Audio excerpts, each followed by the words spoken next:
evening. They also called the Office of Immigration in Saudi Arabia to ask for help to track the agency where Anne is working in order to trace her whereabouts. The immigration social workers finally finds out and track down their mother's employer. They visited the employer's home to uncover the mystery.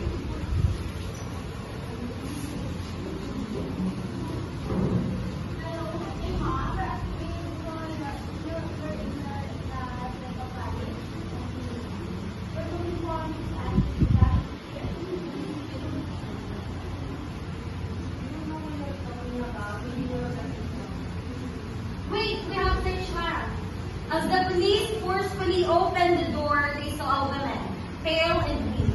The woman rushes and embraces the social workers as she sees a light passing through the door. She feels a sudden relief.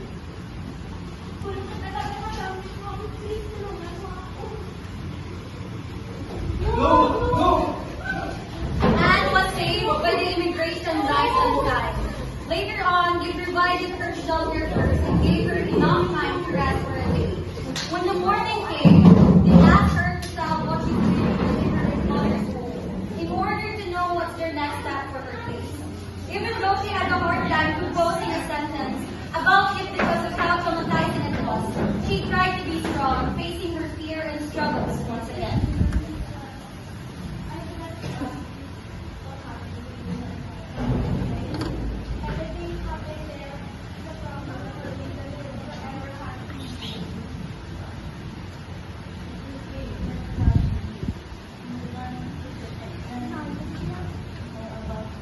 It all started when she caught Anne using her phone.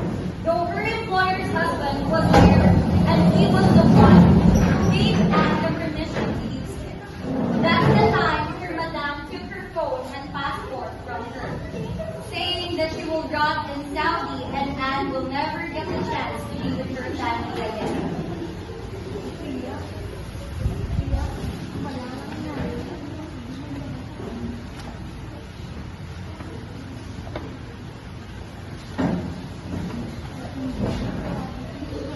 There was a time when she was just doing the dishes and they were both arguing when Madame suddenly grabbed her hair from the bag and slapped her arm.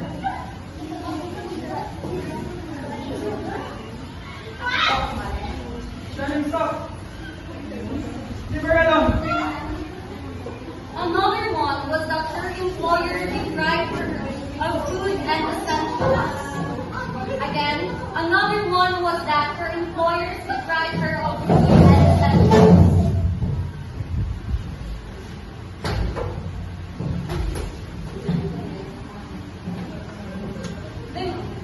There was also a time where it was her day off, yet her madam didn't allow her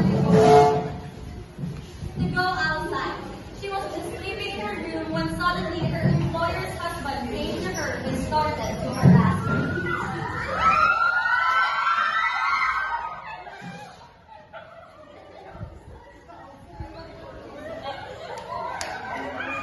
The most harsh and painful thing they did to her is that even Anne, now that she'll be able to make it, and she'll be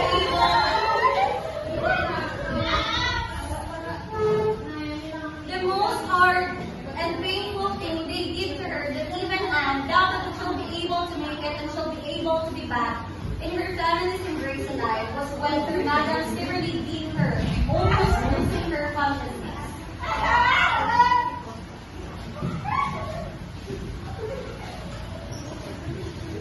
Anne continues to tell all the details of what she'd been through. She's already enveloped with fear and doubts if she will be able to put her family back in the Philippines well and alive, or if it will be her person, old body, that is going to meet her family.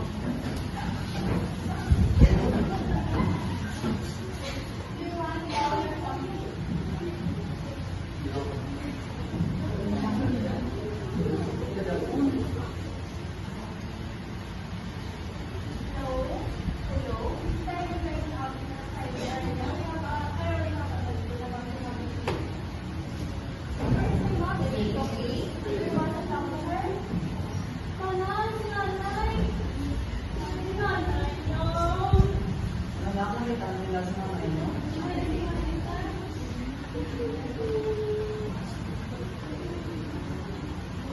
Nay! Wait lang ako kasi yung Nay! Nay, tuloy na si Nay!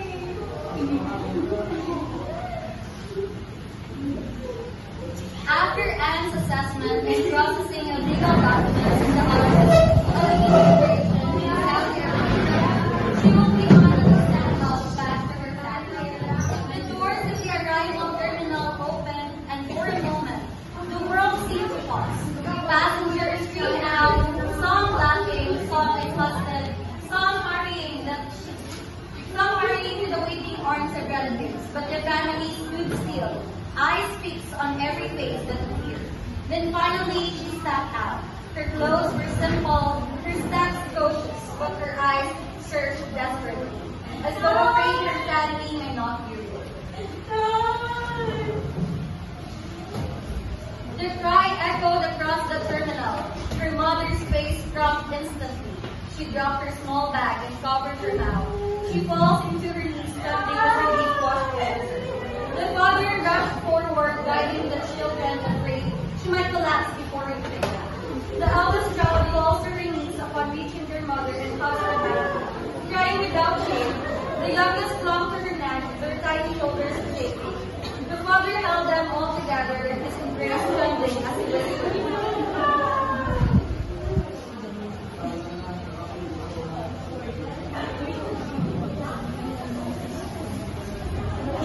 the mother broke down, her tears falling freely, not in here this time, but in her face.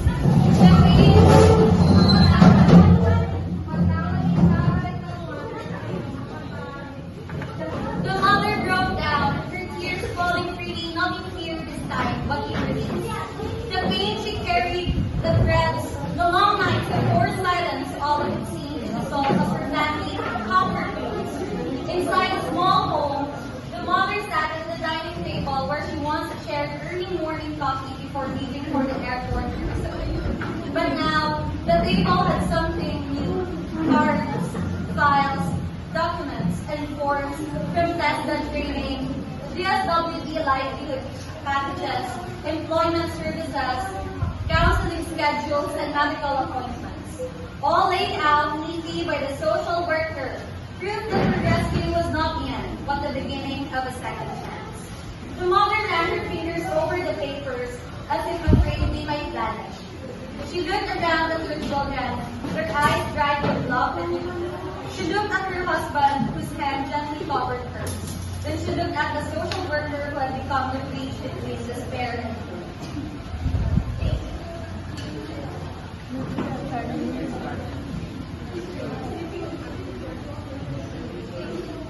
For the first time in a long time, she breathed without fear. The social worker smiled, kind, warm, and certain.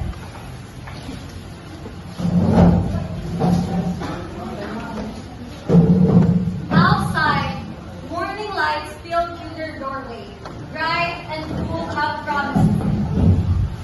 Bright and full of promise. She had survived, she had returned, and now, surrounded by love, support, and hope, she was ready to rebuild.